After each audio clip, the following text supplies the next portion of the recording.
Hello, welcome to my channel. और इस video में हम लोग CSIR की SO और ASO की कट ऑफ को फिर से एनालाइज करने की कोशिश करेंगे। देखिए, कल सारे शिफ्ट ख़त्म हुए, अचानक से कई सारे वीडियोस आ गए यूट्यूब पर। मैंने भी कई वीडियो देखे और उसमें से कुछ वीडियो सच में बहुत अच्छे हैं, लेकिन मैंने एक चीज़ को नोटिस किया कि जो मैक्सिमम वीडियो हैं वो जो कट ऑफ का प्रेडिक्शन कर रहे हैं, उनका एनालाइज करने का तरीका बढ़िया है, लेकिन वो जो उस कट ऑफ को प्रेडिक्शन कर रहे हैं वो बहुत ज़्यादा कर रहे हैं। मैक्सिमम वीडियोस को मैंने देखा कि वो 280 के आसपास, 70 से 80 के आसपास आउट ऑफ 350 कट ऑफ को प्रेडिक्ट कर रहे हैं। मुझे लगता है कि कट ऑफ इतनी ज़्यादा नहीं जाएगी, जा भी सकती है, लेकिन उसके बहुत अलग फैक्टर्स हैं। फॉर एग्जांपल कि जो नकल हुई थी, जो नकल की न्यूज़ आई थी, वो सच में किस लेवल पर हुई है, क्योंकि हमें ये नहीं भूलना चाहिए कि जो हम लोग के पास वैकेंसी है वो सिर्फ 444 हैं, वो भी दोनों की मिलाकर, SO और ASO की मिलाकर। तो अगर मैं अभी बात करूं कि 280 क्यों नहीं जा सकती, मैं मान लेता हूं थोड़ी देर के लिए कि पेपर फेयर था, कोई नकल नहीं हुई। पेपर फर्स्ट के 2 सेक्शन थे, एक था GS का सेक्शन और एक था इंग्लिश का सेक्शन। मैं फिर से इस चीज़ को पूरी तरीके से तोड़ने की कोशिश कर रहा हूँ, ठीक है। GS में 100 क्वेश्चन थे और इंग्लिश में थे 50 क्वेश्चन, ठीक। अगर आप ध्यान से समझेंगे तो आपको समझ में आ जाएगा मैं क्या कहना चाह रहा हूँ, वो कितना लॉजिकल है। अगर कोई कितना भी मैं कहता हूँ पेपर का लेवल बिल्कुल सरल था। 100 के 100 भी अगर कोई कैंडिडेट अटेम्प्ट कर रहा है तो यकीनन उसके 10 क्वेश्चन तो वो गलत करके आएगा ही, ठीक है। क्योंकि जितना सरल पेपर होता है गलत होने के चांसेस भी बढ़ जाते हैं। तो मैं मान लेता हूँ कि एक एवरेज में मान लेता हूँ कि किसी ने 100 क्वेश्चन अटैम्प्ट भी करे तो वो 10 क्वेश्चन मिनिमम गलत करेगा। लेकिन यहाँ पर कंडीशन क्या है, किसी ने 100 क्वेश्चन अटैम्प्ट ही नहीं करे। जो भी एक जेन्युइन बंदा था, जो सच में इसके सीरियस था इस एग्ज़ाम को लेकर, उसने 100 क्वेश्चन नहीं अटैम्प्ट करे। अगर वो 100 नहीं अटैम्प्ट कर रहा है तो मैं मान लेता हूँ कि उसने 80 से 85 क्वेश्चन अटैम्प्ट करे। आप समझने की कोशिश करिएगा, ठीक है। मैं मैक्सिमम मान लेता हूँ यहाँ पे उसने 85 क्वेश्चन को अटैम्प्ट किया, ठीक। अब 85 क्वेश्चन को वो अटैम्प्ट कर रहा है और मैं मान लेता हूँ कि उसमें 9 से 10 क्वेश्चन ऐसे थे जहाँ पर उसको 50-50 चांसेस थे और उसने रिस्क ले लिया, ठीक है। तो यहाँ पे मैं मान लेता हूँ कि उन 50-50 चांसेस में जो उसने अटैम्प्ट करे उसमें से 5-6 क्वेश्चन गलत उसने हो जाएंगे, और जो उसने जो एक्यूरेट अपने हिसाब से जो पूरी फुल 100% एक्यूरेसी से अटैम्प्ट करे थे, 3-4 क्वेश्चन उसमें गलत हो जाएंगे। तो मैं एक राउंड फिगर ले लेता हूँ कि इन 85 में से उसके 9 नंबर गलत हो जाएंगे, 9 क्वेश्चन गलत हो जाएंगे, ठीक है। तो अगर 9 क्वेश्चन गलत हो रहे हैं और माइनस मार्किंग हम लोग की 1/3 है, तो 3 नंबर और उसके कम हो जाएंगे। दैट इज़ टोटल जो उसका यहाँ पे 85 से माइनस होगा वो होगा 12 नंबर का, राइट। तो उसके GS में अभी कितने बन जाएंगे, 73, ठीक है। अब हम लोग इंग्लिश पे आ जाते हैं। इंग्लिश का पेपर भी बिल्कुल सरल मैं मान लेता हूँ, और मैं फिर भी कहता हूँ कि बिल्कुल सरल भी था तब भी किसी ने 50 नहीं अटैम्प्ट करे होंगे, और अगर करे भी होंगे तो मैं मान लेता हूँ कि इसको मैं पूरा 50 भी मान लेता हूँ। फॉर एग्जांपल किसी ने 50 अटैम्प्ट करे, चांसेस हैं कि उसके 6 क्वेश्चन गलत हो जाएंगे, या मैं चांसेस सिर्फ 6 क्वेश्चन में ले लेता हूँ कि 6 क्वेश्चन उसके गलत हो जाएंगे। मैं मैक्सिमम ले रहा हूँ यहाँ पर, इंग्लिश में अटैम्प्ट में मैक्सिमम ले रहा हूँ। मैं एज्यूम कर रहा हूँ कि जिसने 50 क्वेश्चन अटैम्प्ट करे हैं उसके 6 क्वेश्चन गलत हो जाएंगे। अगर 6 क्वेश्चन गलत हो रहा है दैट मीन्स 1/3 के हिसाब से 2 क्वेश्चन और गलत हो जाएंगे, मतलब 2 क्वेश्चन और कम हो जाने चाहिए, मार्क्स कम हो जाने चाहिए। तो 6 और कितने उसके मार्क्स बनेंगे इंग्लिश में, 42। ये पूरी तरीके से लॉजिकल है, आपको समझ में आ रहा होगा। मतलब कोई अगर पूरे भी गलत सही करके आ रहा है, अटेम्प्ट करके आ रहा है, तो चांसेस है कि इतने क्वेश्चन तो गलत हो ही जाएंगे। 50 में अगर वो 50 अटैम्प्ट कर रहा है तो चांसेस है कि 50 में से 6 क्वेश्चन में वो गलती कर सकता है, ठीक है। इतना भी सरल पेपर नहीं था कि आप आँख बंद करके चले आओ और सही हो जाएंगे, ठीक है। तो मैं मान लेता हूँ कि 6 क्वेश्चन गलत थे, माइनस मार्किंग के बाद उसके 2 क्वेश्चन और कम हो जाएंगे, 2 मार्क्स और कम हो जाएंगे। तो इंग्लिश में जो उसके मार्क्स बनेंगे वो बनेंगे 42, ठीक है। तो हमारा पेपर जो फर्स्ट है, पेपर फर्स्ट के जो मार्क्स बनेंगे GS में हम लोग ने प्रेडिक्ट किया वो है 73, और कैसे किया ये आपको समझ में आ गया, बिल्कुल लॉजिकल है, ठीक है। और इंग्लिश में मैं मान लेता हूँ कि जो भी हम लोग ने पीछे कैलकुलेशन की उसके हिसाब से 42। अगर हम इसको ऐड कर दें, ठीक है, तो कितना हो जाएगा, ये हो जाएगा 5 और ये हो जाएगा हमारा 11, ठीक है। तो एक एवरेज मतलब जिसने बहुत अच्छा पेपर सॉल्व करके आया है ना, वो भी कितने मार्क्स ले आएगा, 115 से 120। ठीक है, मैंने 20 इसलिए ले लिया कि किसी ने 85 से ज़्यादा अटैम्प्ट कर लिए, उसके सही भी ज़्यादा हो गए, तो उस केस में उसके मैक्सिमम कितने नंबर बढ़ सकते हैं, 5 नंबर बढ़ जाएंगे। ठीक है, तो पेपर फर्स्ट की प्रेडिक्शन क्या होगी, 115 से 120, इससे ज़्यादा मुश्किल है, इसके ज़्यादा सच में मुश्किल है। ठीक है, आई थिंक यहाँ तक सबको पूरी तरीके से समझ में आया होगा। पेपर फर्स्ट में मैक्सिमम जो मार्क्स कोई मतलब लाने वाले तो 130 भी ला सकते हैं, लेकिन मैं एक बात कर रहा हूँ कि जो मेजॉरिटी में जो कैंडिडेट होंगे जिनके मार्क्स आ सकते हैं वो 120 115 से 120 के बीच में रहेंगे। ये था पेपर फर्स्ट का प्रेडिक्शन। अब हम लोग पेपर सेकंड की बात करते हैं। देखिए, पेपर सेकंड में कई सारे सेक्शन थे, लेकिन जो सेक्शन डुएबल थे, जिसमें लोगों को एक्यूरेसी, लोग सोच सकते हैं कि उनकी एक्यूरेसी थी, जिनको पता है कि हाँ अगर मैंने ये अटेम्प्ट किया है तो चांसेस है कि वो सही हो सकते हैं। फॉर एग्जांपल वो सब्जेक्ट कौन से थे, मैं एक था जियोग्राफी, एक था ईवीएस और इकोनॉमिक्स जो मिक्स आया था। ठीक है, और एक था रीजनिंग का पोर्शन, एक था मैथ्स का पोर्शन, और अगर मैं याद कर पा रहा हूँ तो एक पोर्शन, आई थिंक इतने ही थे। और इधर जो जो ऐसे सब्जेक्ट थे जहाँ पर आप श्योर नहीं हो सकते हो कि आपने जो अटेम्प्ट किया है वो सही है भी या नहीं है जब तक ये आंसर की नहीं आ जाती, वो सब्जेक्ट थे। एक आपका था डिसीजन मेकिंग का, राइट, एक था मैनेजमेंट से, और एक था आपके एथिक्स से। ठीक है, तो ये टोटल मिलाकर आपके हो जाते हैं 175। एक टॉपिक कोई छूट रहा है, ठीक है, मुझे याद आ जाएगा तो मैं उसको यहाँ पर लिख दूंगा। तब तक के लिए एक साइंस का टॉपिक था, करेक्ट। अभी ये 200 मार्क्स का हो गया। अब आप यहाँ पे समझने की कोशिश करिए कि यहाँ पर ऐसे कौन से सब्जेक्ट थे जिसमें लोगों के अटेम्प्ट एक्यूरेसी के साथ अच्छे हो सकते हैं। अगर मैं बात करूँ जियोग्राफी की, ठीक है, इसका लेवल इजी टू मॉडरेट था, मतलब कुछ क्वेश्चन ऐसे टॉपिक से थे, मतलब जियोग्राफी पढ़ने के लिए लोगों को समय चाहिए होगा, कुछ क्वेश्चन ऐसे थे। फॉर एग्जांपल रिवर सिस्टम से क्वेश्चन थे, और अगर जितना मुझे याद आ रहा है कि मतलब जो जियोग्राफी के क्वेश्चन आए थे वो कई सारे टॉपिक से आए थे। ठीक है, दैट मीन्स वेरिएशन था उनके क्वेश्चन में। क्वेश्चन सरल थे लेकिन टॉपिक्स में वेरिएशन था, दैट मीन्स कई सारे टॉपिक्स इन्वॉल्व थे।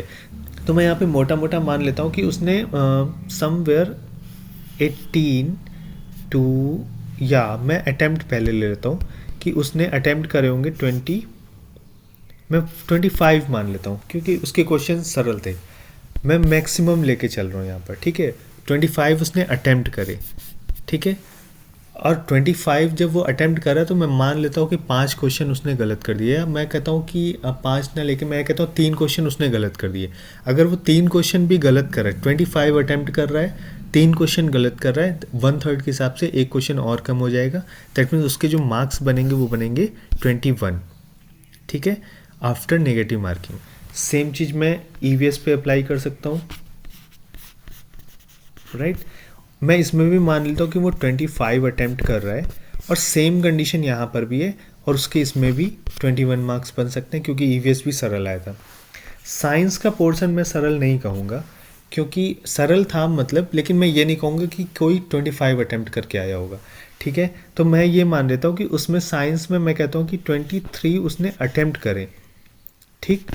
और मैं यहाँ पे भी मान लेता हूँ कि 3 क्वेश्चन उसके गलत हुए, तो फिर कितना बन जाए, 1 मार्क्स और उसका उसका कम हो जाएगा, तो यहाँ पे उसके जो मार्क्स आएंगे वो आएंगे 19, राइट। फिर मैं बात करता हूँ साइंस के बाद में, साइंस के बाद मैं दूसरा सब्जेक्ट रीजनिंग लेता हूँ, ठीक है। रीजनिंग के 25 क्वेश्चन थे, लेकिन जो उसमें देखिए सेकंड पेपर का, यहाँ पे हम लोग को इस चीज़ को भी ध्यान में रखना होगा कि वहाँ पे टाइम ड्यूरेशन लिमिटेड था, टाइम की कमी थी, क्योंकि कुछ टॉपिक्स ऐसे थे जो बहुत लेंदी थे, तो टाइम वहाँ पे मैनेज कर पाना थोड़ा मुश्किल हुआ था। तो मैं बात करता हूँ, जैसे रीजनिंग की बात करता हूँ, तो रीजनिंग में जहाँ तक मुझे याद आ रहा है कि 25 में कम से कम 2 क्वेश्चन ऐसे थे जो आपको सोचने पे मजबूर कर रहे थे। दैट मीन्स आपसे टाइम मांग रहे थे, और मतलब क्वेश्चन कठिन नहीं थे लेकिन आपको टाइम चाहिए था उनको सॉल्व करने के लिए, और जो आप को जो उस चीज़ को समझ रहा होगा उसने उसको स्किप किया होगा, ठीक है। तो मैं एक एवरेज लेके मान लेता हूँ कि 24 में से किसी ने रीजनिंग में 24 अटैम्प्ट करे, और यहाँ पर भी मैं मान लेता हूँ कि उसके 3 मार्क्स गलत हो गए, तो यहाँ पर उसके कितने बन जाएंगे, 20 बन जाएंगे, ठीक है। ये मैं मैक्सिमम लेके चल रहा हूँ कि कोई जो मतलब जैसे कि मैक्सिमम वीडियोस में ये बोला जा रहा है कि कट ऑफ 280 के पास जाएगी, तो मैं कहता हूँ कि अगर मैं मैक्सिमम अटैम्प्ट लेके भी चलूँ किसी जेन्युइन कैंडिडेट का, तब भी ये पॉसिबल नहीं है। इसीलिए मैं यहाँ पे मैक्सिमम अटैम्प्ट ले रहा हूँ कि मैंने जियोग्राफी में 25 अटैम्प्ट लिए, ईवीएस इकोलॉजी में ईवीएस और इकोनॉमिक्स में मैंने 25 अटैम्प्ट लिए, साइंस में मैंने 23 अटैम्प्ट लिए। मतलब ये वो अटैम्प्ट है जो मैक्सिमम हो सकते हैं किसी कैंडिडेट के, कोई कैंडिडेट मैक्सिमम इनको अटैम्प्ट कर सकता है। तो ये 4 सब्जेक्ट हो गए। फिर एक आता है मैथ्स का सब्जेक्ट। अब देखिए मैथ्स में एक प्रॉब्लम ये है कि मैथ्स सबकी नहीं अच्छी होती। मैथ्स ऐसी चीज़ है जिसको आती है उसको आती है, और जिसको नहीं आती है वो झेल जाता है, ठीक है। तो मैं मान लेता हूँ, फिर भी मैं मानता हूँ कि मैथ्स में जो किसी ने अटैम्प्ट करे हैं वो एक एवरेज अटैम्प्ट में मान लेता हूँ कि 20 से, या हम एक सीधा सीधा ले लेते हैं नंबर 21 अटैम्प्ट करे, ठीक है। मैथ्स में 4 क्वेश्चन ऐसे थे कि आप उसको स्किप करना चाहोगे, ठीक है, क्योंकि टाइम डिमांड था, और जिसका सब्जेक्ट नहीं है उसने तो इसको स्किप किया ही होगा। तो मैं मान लेता हूँ कि मैक्सिमम लोग पूरे भी अटैम्प्ट करके आए होंगे, पर मैं मान लेता हूँ कि एक एवरेज 21 क्वेश्चन अटैम्प्ट करें। और मैथ्स एक ऐसा सब्जेक्ट है कि अगर आप अटैम्प्ट कर रहे हो तो आपकी एक्यूरेसी अच्छी खासी होती है। तो मैं मान लेता हूँ कि 21 अटैम्प्ट करें, और उसके फॉर एग्ज़ाम्पल एक क्वेश्चन गलत हुआ या 2 क्वेश्चन गलत हुए, तो मैं कह लेता हूँ कि अराउंड उसके, अगर 25 2 क्वेश्चन भी वो गलत करता है तो 2 के हिसाब से 1/3 उसका जो कटेगा वो कटेगा 66 के 0.66 के आसपास। तो मैं ले लेता हूँ उसकी 20.5 मार्क्स उसके आ जाएंगे इसमें, ठीक है। मैंने इसमें ज़्यादा ना अटैम्प्ट 21 करें, लेकिन एक्यूरेसी इसमें बढ़ा दी मैंने, तो उसके जो मार्क्स बन रहे हैं यहाँ पर वो 20.50 बन रहे हैं, ठीक है। इसको बाद में हम लोग राउंड फिगर में ले लेंगे, पर अभी के लिए हम लोग इतना ही रखते हैं। फिर जो अगला सब्जेक्ट, अभी देखिए यहाँ वाले ये सब्जेक्ट हो गया। अब यहाँ पर जो अटैम्प्ट हुए हैं, इसके आगे जो अटैम्प्ट होंगे वहाँ पे आपको एक्यूरेसी का कोई मतलब नहीं, मतलब आपको कुछ नहीं पता है कि आपने जो अटैम्प्ट किया है वो कितना सही है कितना गलत है।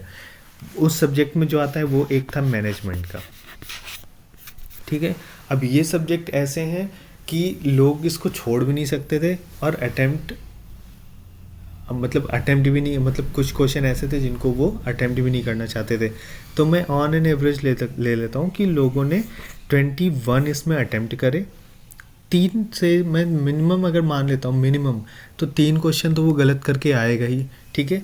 21 अटैम्प्ट करेगा, 3 क्वेश्चन गलत, ज़्यादा गलत होंगे, मैं इसके बहुत चांसेस हैं, वेरी गुड प्रोबेबिलिटी दैट अगर वो 21 अटैम्प्ट कर रहा है तो उसके 7-8 क्वेश्चन गलत होंगे।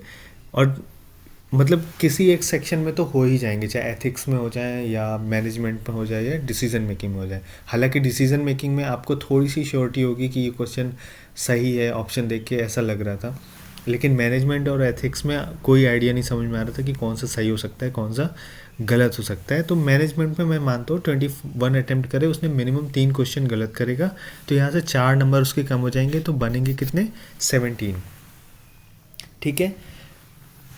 ठीक है, बल्कि मुझे और इसको कम करना चाहिए, पर ठीक है। एथिक्स में मैं लेता हूँ, अब देखिए मैंने यहाँ पर बढ़ाया तो मैं यहाँ पे कम कर देता हूँ। एथिक्स में मैं मान लेता हूँ कि वो 20 अटैम्प्ट करके आ रहा होगा, और उसके 6 क्वेश्चन गलत होते हैं। ऊपर वाले का इसमें एडजस्ट कर लेना मैनेजमेंट का, ठीक है। तो अगर उसमें मान लीजिए उसमें वो ज़्यादा सही कर दिया है और इसमें कम वो सही कर पा रहा है, तो मैं मान लेता हूँ कि 20 अटैम्प्ट करे, 6 क्वेश्चन गलत हो गए, तो उस हिसाब से 3 नंबर उसके और कम हो जाएंगे, तो इसमें मार्क्स आ जाएंगे उसके 11। यकीन मानिए इससे ज़्यादा नहीं आएंगे। अगर वो एथिक्स में सही कर रहा है, हो सकता है कि वो एथिक्स में उसके मार्क्स 15 आ जाएँ और मैनेजमेंट में भी उसके 15 आ जाए, तो ये चलेगा, ठीक है। इसको एडजस्ट करेंगे हम लोग, ठीक है। तो यहाँ पर अब इसके बाद एक सब्जेक्ट और हम लोग का बचता है, वो है डिसीजन मेकिंग का, ठीक है। डिसीजन मेकिंग में आपको थोड़ी सी श्योरिटी होगी कि हाँ जो क्वेश्चन मैंने अटैम्प्ट करे हैं वो सही ही होंगे, पर मैंने जितना नोटिस किया कि डिसीजन मेकिंग के जो क्वेश्चन थे, मैं अपनी बात बता रहा हूँ, मैंने क्वेश्चन खोला, मैंने पहला क्वेश्चन पढ़ा, उसका मैंने आंसर किया, आंसर सही भी था जहाँ तक मैं समझता हूँ, लेकिन मुझे लगा कि ये बहुत ज़्यादा टाइम टेकिंग है और उसमें उसके बाद मेरे कई सेक्शन मतलब 2-3 सेक्शन बकाया थे, तो मैंने उसको तुरंत स्किप किया और उन सेक्शन पे आ गया जो जहाँ पे छोटे छोटे क्वेश्चन थे। और मैंने ये सोच के स्किप नहीं किया था कि मैं इसको करूँगा ही नहीं, मैंने ये सोच के स्किप किया था पहले मैं उन क्वेश्चन को अटैम्प्ट कर लूँ, फिर मैं इस पे करूँगा आके। और लास्ट तक मेरे पास मतलब इतना टाइम नहीं था कि मैंने डिसीजन मेकिंग के पूरे क्वेश्चन अटैम्प्ट करूँ। मुझे एग्जैक्टली नहीं याद है मैंने कितने करे, लेकिन मैं पूरे नहीं कर पाया था। तो आई थिंक ये समस्या सबके साथ हो सकती है, ठीक है। तो मतलब हो सकती है, मैं ये प्रोबेबिलिटी कर रहा हूँ, नहीं हुई होगी वो अलग चीज़ है। तो मैं मान लेता हूँ कि डिसीजन मेकिंग में भी उसने 20 क्वेश्चन अटैम्प्ट करे, ठीक है। इसको आप एडजस्ट करिएगा, मैंने इसके यहाँ पे 20 इसलिए किया, और यहाँ पे भी क्यों यहाँ पे क्वेश्चन कम हो सकते हैं, आप इस चीज़ को ध्यान रखिएगा। यहाँ पे मैं एक चीज़ और जोड़ देता हूँ कि मान लेते हैं, पहले इसको मैं कंप्लीट कर लेता हूँ कि 20 मान लीजिए वो अटैम्प्ट करता है, 6 क्वेश्चन यहाँ पे भी उसके 6 के मैं कहता हूँ 3 क्वेश्चन गलत हो जाते हैं, तब भी उसके कितने 16 मार्क्स बनेंगे। ये हम लोग का टोटल हो गया, ठीक है। अब हम लोग को एक चीज़ यहाँ पे समझनी होगी, जो भी हम लोगों ने अटैम्प्ट लिए हैं और जो भी मार्क्स हम लोग के आए हैं, ये बहुत मतलब मैक्सिमम मैंने अटैम्प्ट लिए हैं और मैक्सिमम मार्क्स देने की कोशिश करी है, ठीक है। कोई बहुत अच्छा पेपर करके आया होगा तब वो इस कंडीशन में होगा, ठीक है। अब मेरी बात समझने की कोशिश करिएगा कि ये अटैम्प्ट कम भी हैं, ये अटैम्प्ट इतने नहीं रहे होंगे, कम हुए होंगे। रीज़न मैं बता रहा हूँ कि जिस स्टूडेंट में मैथ्स में 21 अटैम्प्ट करें, यकीनन उसके यहाँ पर क्वेश्चन छूटे होंगे, राइट। और जिसने यहाँ पर इतने अटैम्प्ट करें उसके दूसरे सेक्शन में क्वेश्चन छूटे होंगे। तो आप इस चीज़ को भी ध्यान में रखिएगा आखिरी तक, ठीक है। हालांकि हम लोग कट ऑफ इसी पे मेज़र करने वाले हैं, लेकिन ये एक फैक्टर होगा जिसके चांसेस बहुत ज़्यादा है कि जो भी कट ऑफ बनेगी इस एनालिसिस के बाद में, वहाँ से आप मिनिमम 10 नंबर कम कर दीजिएगा, ठीक है। तो मैं इस चीज़ को आगे बढ़ता हूँ और मैं इधर देखता हूँ कि जो हम लोगों ने यहाँ पे क्वेश्चन लिए थे, इसको मैं लेता हूँ 21, 42 और 19, ये हो जाएगा हम लोग का 61 और ये हो जाएगा 81, ठीक है। इन 4 सब्जेक्ट को मिला के हम लोग के आगे 81 और 16 हो जाएगा 97 और 11 हो जाएगा 106 एंड 17 हो जाएगा 123 और ये 20.50, इसको हम 21 भी अगर मान लें तो हम लोग के पास जो मार्क्स बन के आएंगे पेपर सेकंड की, वो हम लोग का बनेगा 144, ठीक है। मतलब पेपर फर्स्ट में जो हम लोग का कितना बना था, अराउंड 115 से 120, ठीक है। और पेपर सेकंड में 144 बन रहा है। अगर मैं आपको मैंने पूरा एनालिसिस करके बताया और मैंने मैक्सिमम अटैम्प्ट लिए हैं पेपर फर्स्ट में भी और पेपर सेकंड में भी। कोई अगर किसी का बहुत अच्छा पेपर हुआ होगा तब वो इतने अटैम्प्ट करके आया होगा और उसके चांसेस हैं कि वो इतने मार्क्स लाएगा, क्योंकि मैंने अटैम्प्ट ज़्यादा लिए हैं, साथ में उसके जो नंबर ऑफ़ मार्क्स गलत हो सकते हैं उसको कम लिया है, ठीक है। तो दैट मीन्स यहाँ पर दो चीज़ों की प्रोबेबिलिटी है कि उसके अटैम्प्ट पहली चीज़ कम होंगे। मैंने आपको रीज़न बताया पेपर सेकंड में क्यों कम हो सकते हैं, क्योंकि अगर वो मैथ्स के 21 अटैम्प्ट कर रहा है तो चांसेस हैं कि उसके अदर सेक्शन में कुछ क्वेश्चन छूटेंगे, ठीक है। और अगर वो अदर क्वेश्चन, दैट मीन जो 3 सेक्शन थे हमारे, एथिक्स का, डिसीजन मेकिंग का और एक मैनेजमेंट का था, अगर वो उसके सारे क्वेश्चन अटैम्प्ट कर रहा है तो उसके अदर सेक्शन में क्वेश्चन ज़रूर छूटे होंगे, ठीक है। तो उस हिसाब से अगर मैं बात करूँ तो उसके अटैम्प्ट जितने मैंने यहाँ पे एज्यूम करें उससे कहीं ज़्यादा कम होंगे, ठीक है। अटैम्प्ट कम होंगे, दैट मीन्स उसके मार्क्स भी कम होंगे। तो ये 144 ये नीचे आ जाएगा अराउंड 120 के आसपास, ठीक है। तो अगर मैं इसके हिसाब से कट ऑफ का प्रेडिक्शन करूँ तो इसके हिसाब से कट ऑफ जो बन रही है वो बन रही है 260 के आसपास। पेपर 1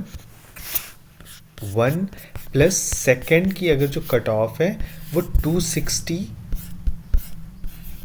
आउट ऑफ 350, और मेरे हिसाब से ये मैक्स है।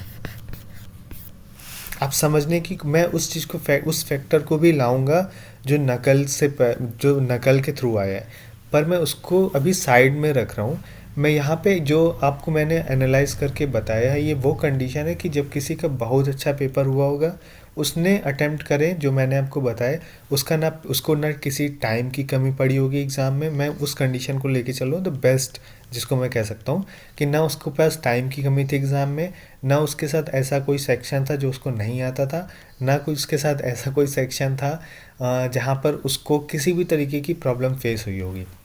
ठीक है, उस कंडीशन में जो मार्क्स लेके आएगा वो कितने लेके आएगा? 260। मैंने आपको रीज़न बता दिया क्यों। ठीक है, अब देखिए पेपर फर्स्ट यहाँ पे याद रखिएगा, पेपर फर्स्ट मैक्सिमम कितना मैंने बताया? 120। पेपर सेकंड मैक्सिमम मैंने कितना बताया?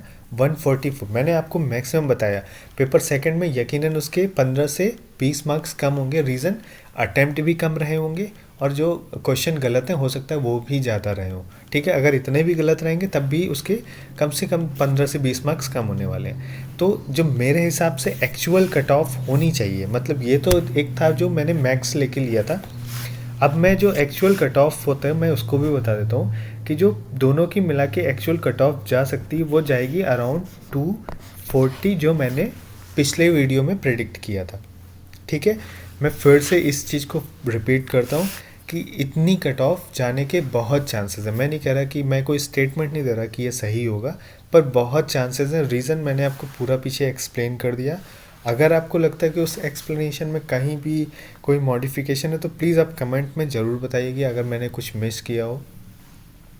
ठीक है, लेकिन जितना मैंने किया पीछे पूरा मैंने लॉजिकल तरीके से उसको रखा और यहाँ तक का मैंने मैक्स अटेम्प्ट लिए, तब जाके वो 260 बन पा रहा है। ठीक है, जो तो कई वीडियोस में लोग कह रहे हैं कि 280 के पास जाएगी, तो मैंने उस चीज़ को ध्यान में रख के ये वीडियो बनाया। ठीक है, तो मैंने जब मैक्सिमम लिया तो वो 260 बन रहा है, लेकिन मेरे हिसाब से क्या जानी चाहिए?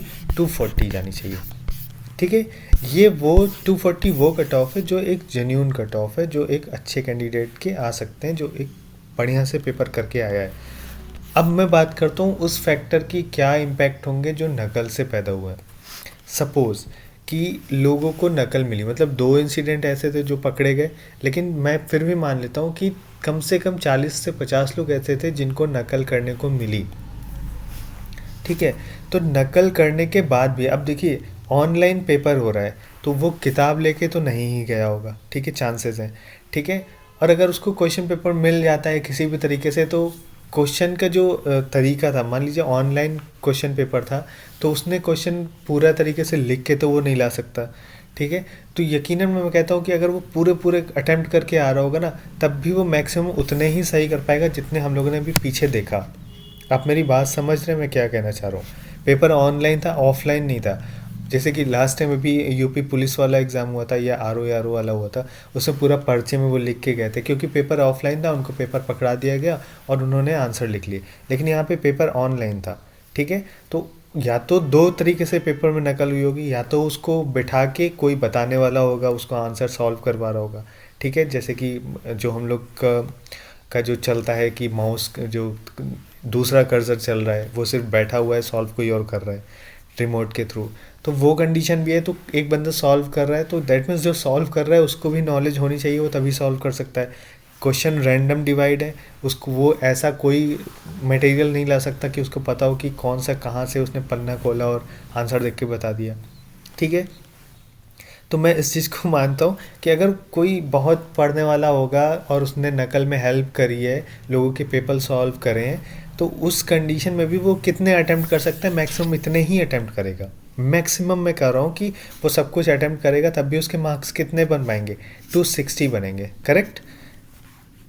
ठीक है, तो मैं जो यहाँ पे कहना चाह रहा हूँ, अब जो मेरा कंक्लूज़न है यहाँ पे इस पूरे वीडियो का, कि जो कट ऑफ होनी चाहिए फेयर तरीके से, जो एक बढ़िया कट ऑफ होगी, जो एक अच्छे नंबर पे कट ऑफ जा सकती है, वो होगी 240। ये है मेरे हिसाब से।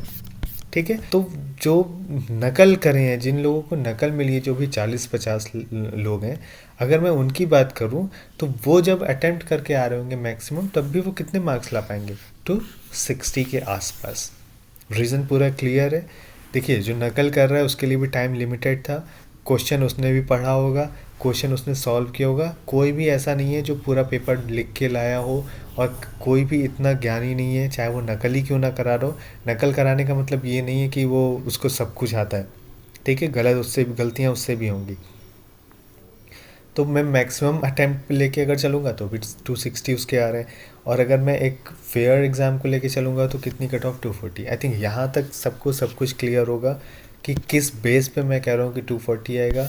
और अगर नकल होती है तो मैंने कल की वीडियो में भी बोला था कि नकल का इम्पैक्ट ये ज़रूर हो सकता है कि अगर 40 से 50 लोगों को नकल मिल गई तो कट ऑफ 15 से 20 नंबर बढ़ जाएगी। और ये पीछे क्यों बढ़ जाएगी मैंने आपको बता दिया, क्योंकि अगर मान लीजिए वो नकल कर रहा है और उसके पास सारे रिसोर्सेज उस वक्त थे तो वो मैक्सिमम कितना अटैम्प्ट कर सकता है हर सब्जेक्ट में, ये मैंने आपको पीछे इस वीडियो में समझा दिया कितना अटैम्प्ट कर सकता है और चांसेस कितने गलत होने के। तो ये सारी कंडीशन रही होंगी। अब आंसर की आने वाली है, उम्मीद भर में एक हफ्ते में आ जाएगी, और हम सबको हम लोग के नंबर पता चल जाएंगे एटलीस्ट क्या अटैम्प्ट हैं, कितने सही हैं, क्या गलतियां थी, क्या एक्यूरेसी थी, सब कुछ क्लियर हो जाएगा। और जब एक बार आंसर की आ जाएगी तो चीज़ें और क्लियर हो जाएंगी कि कट ऑफ कितनी रह सकती है। तो तब तक के लिए हम लोग वेट करते हैं आंसर की का। उम्मीद करता हूँ आपको ये वीडियो बहुत अच्छा लगा होगा, और अगर अच्छा लगा है तो प्लीज़ सब्सक्राइब करिएगा, और मिलते हैं हम लोग नेक्स्ट वीडियो में। Thank you.